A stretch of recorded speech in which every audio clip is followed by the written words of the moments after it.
But you know, when you are talking about Plato, saying Plato is still relevant, I will say not all Plato, because but what I'm and now to go a little bit further, say what is the part of Plato that is still relevant, what is the part is not relevant anymore. For instance, if you read a very famous text, late text of Plato that is called Le Timée. The Timée. I was afraid you would mention that one. Yeah. You have parts that are not relevant anymore when Plato tries to make science. Yeah, it's pretty incomprehensible. And when he tries to make science, what does he do? He does the development part, like what is after, and he stopped and he tries to make sense of it. And of course, we will know other things in the universe that will make it being not relevant anymore. But it's like our speculations here a little bit. I know. He was speculating. Yes, but sounds like numerology also, doesn't it? Yes, but when we do it in the other way, which we have done also today, so not going to open windows through the outside and saying, oh, it's weird because it's infinite. There is also something else. But, it might be the proof somehow, this infinity from going to the outside, that maybe infinity is inside. Maybe the infinity is right at the beginning and we were looking outside. And what we saw outside was just the expression of what was already there. And that's the mystical experience. Infinity is just what is already there, like the very substance of reality that we can't call a substance anymore. Etymology wise, as we said. And this part in Plato, which is the contemplative part, like the mystical experience, his way of making mathematics a mystical experience, I think it's still relevant. So there are always these two parts, and that's why. But it's also a wonderful dialogue. It's theater. Exactly. And it's also why. Well, it's also why what you actually mentioned, and you're right, that when you say about philosophy, the difference between philosophy and scientists, because scientists they goes beyond but to the outside. It's not why the philosophers they take stance, they take some kind of a bet, but that is a bet of the meaning of the origin. If they are a real philosopher, like ontology, so primary philosophy, as we said, primary vision of the world. And so this primary vision, I mean, it might be, and it is, I think, closer to truth, but at the same time, you can't unprove it. I mean, you can't unprove it, and you can't make it something like really useful, practical, even if it can be inspiring. And in Plato, you have both. In this, and I think in our world, we have lost the somehow in science, we have lost this dynamic. In a way, I think in the 19th century we have lost this dynamic, what I call chaos, but the positive chaos, that means void in Greek. So we have lost the connection to the emotion, the very feeling of the source, of the origin, the metaphysical origin, that allows us to do real science, even rational science to the outside. It's like if we were thinking that it is possible to be purely logical, rational on one side, without any reason, without any... New ideas can't be found rationally. They're leaps of imagination, right? But we forgot about that a bit. Yeah, so that part, my hope is that a century from now, people will look back at our period with a justified feeling of superiority, and they'll say, oh, how could they have missed these wonderful ideas that seem so obvious to us? Maybe they will know what consciousness is, maybe they'll know what the dark matter is, but I think But if we believe in infinity, every time they will think themselves that they know what is dark matter, they will know something more than us, but that will open a door to something else. They won't know everything. And they will open a door. There will be always a door. Okay, well, my hope is that, Pauli had a very acid tongue, and he would criticize people and destroy people. And one of the way he would dismiss a young physicist's work is to say, work that sometimes was worth a Nobel Prize, but the young physicist never published because Pauli ridiculed him. He would say it's not even wrong. So my hope is It's that not even wrong, a century from now or 2 centuries from now, people will say the science of today is not even wrong. That would be a sign of progress. It's very Popperian to say that, because for Popper it has to be falsified to reach its limit, and when you reach the limit of application, you know the field of your knowledge. Mm-hmm. But as long as you haven't reached the limit, so you haven't falsified and find that the experiment doesn't work, you don't know what are your limits, so therefore you're wrong, because because things that are true must have limits.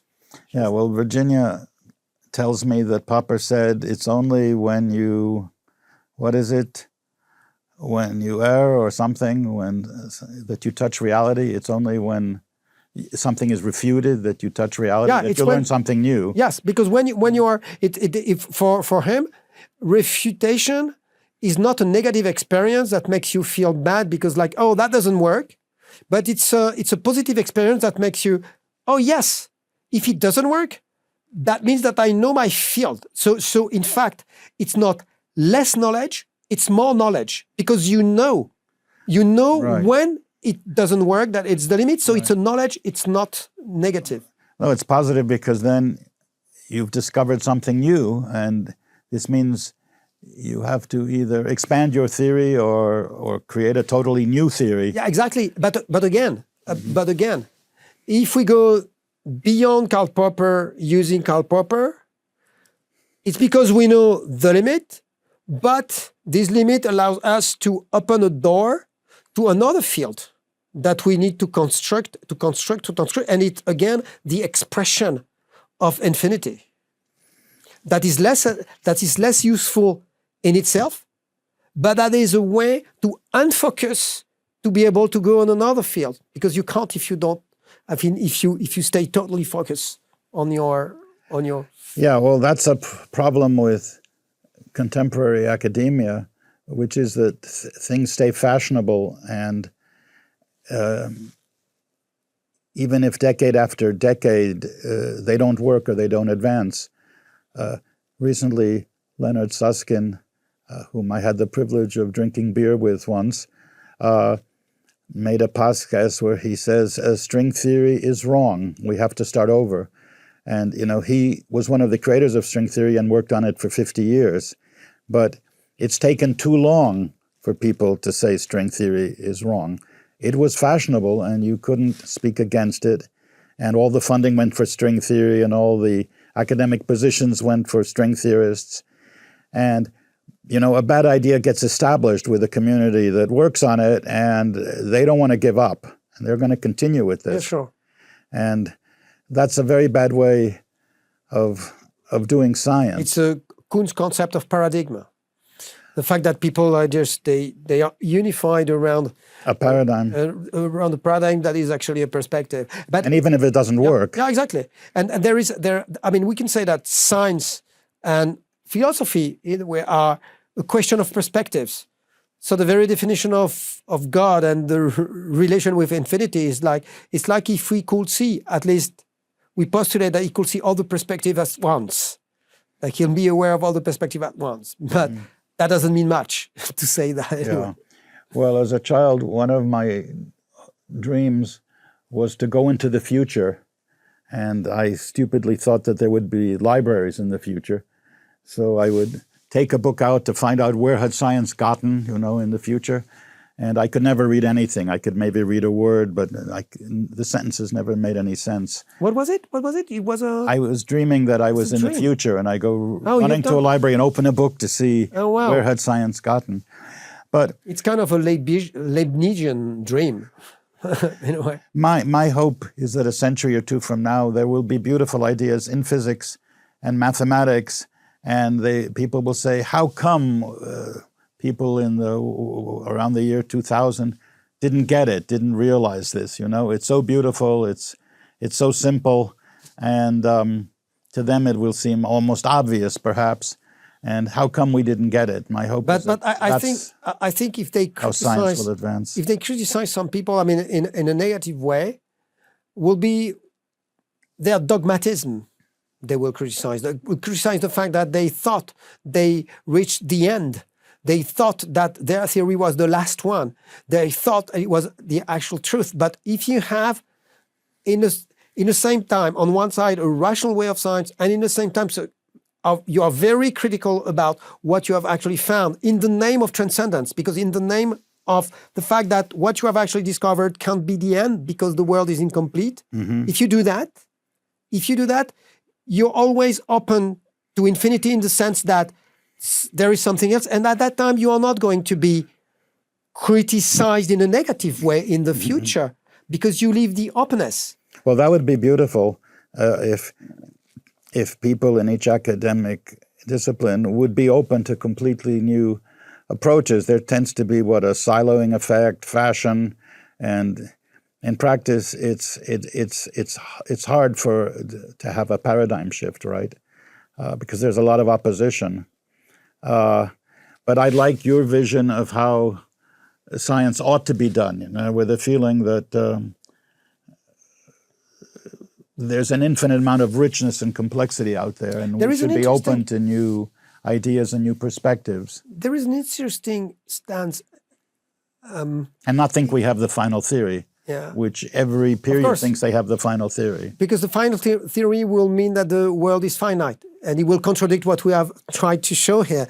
But there is a nice sentence. Infinite richness of the world. There is a nice idea in Kant, in Immanuel Kant, and an expression that is somehow not so well understood. I mean, sometimes not even understood at all. When he talked about rational faith.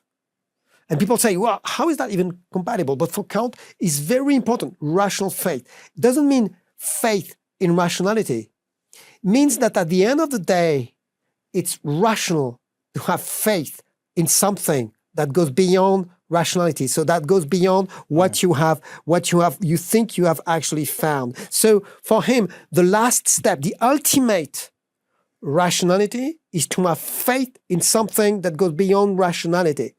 And so it doesn't mean that you are going to fix yourself like in a superstitious way to say, that's it. It's actually not that's it. It's actually the fact that every time you think that's it, that's not it.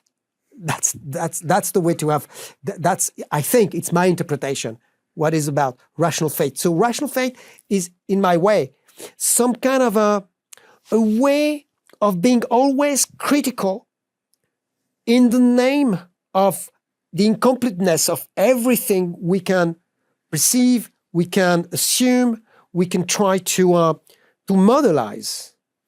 That's the reason why I was a little bit skeptical about these discrete world, like the discrete particle we're talking about, because it's a way to modelize. Sounds too limited, too boring. Yeah, for me, yeah. Yeah, well, mathematicians aren't as rational as one might think, because mathematical creativity is not rational. A paradigm shift, for example, I guess maybe Feyerabend said this can't be rational because it's sort of crazy if a whole community believes something and works a certain way. You have to go out on a limb and say they're wrong, and worldly wisdom says it's better to be wrong with the majority than to be right all by yourself.